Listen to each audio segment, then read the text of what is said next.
Peter Ward of Burness Paull. Get the latest local news straight to your inbox every day. Peter Ward. Recent speculation in the UK energy sector was correct. The second contract for different CFD auction for offshore wind did indeed produce an incredible result, with a strike price of £57.50 per MWh being achieved for two highly significant offshore wind projects.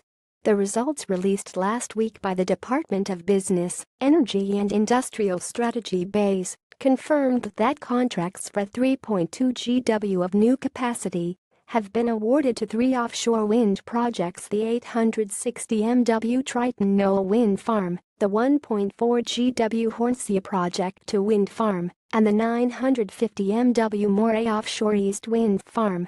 Both Moray and Hornsea gained contracts with a strike price of £57.50 per MWh, with Triton Knoll due to commission a year earlier with a strike price of £74.75 per MWh. To put the figures into context, the strike price of £57.50 per MWh is less than half the strike price that offshore wind achieved in the 2015 auction.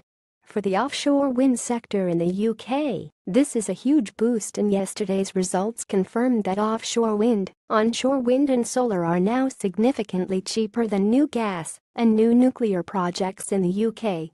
Following on from recent tenders in mainland Europe, where offshore wind had subsidy-free bids in Germany, albeit that construction and transmission infrastructure investment is managed differently from the UK, and with significant reduction in capital costs over the years, optimists forecasted that the UK CFD auction would produce considerably lower figures than the previous auction.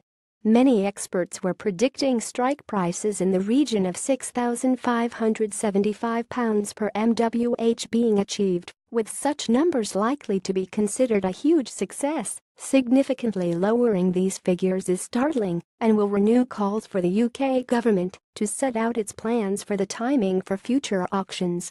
The UK government has allocated a further £440 million per year for further auctions to be held before 2020, but is not yet confirmed when these might happen.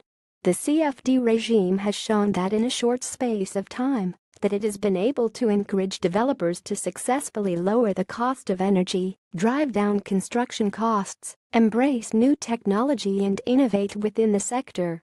Aligned to this, the potential for the three projects to create thousands of new jobs and provide power for approximately 3.6 million homes cannot be understated.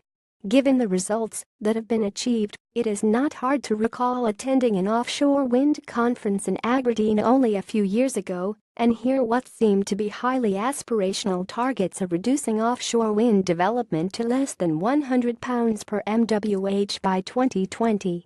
To achieve the results last week is an important milestone for the industry, well ahead of schedule, and also a welcome boost for the Scottish offshore wind industry, bringing the total number of projects with a CFD to 3, following the Beatrice and Neart Nagav offshore wind farms.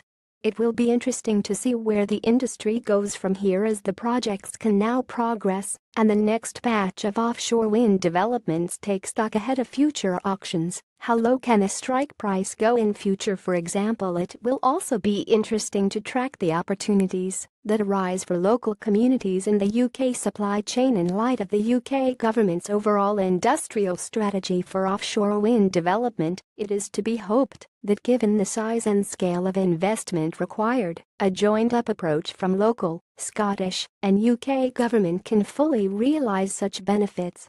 Peter Ward is a director in Burness Paull's corporate team.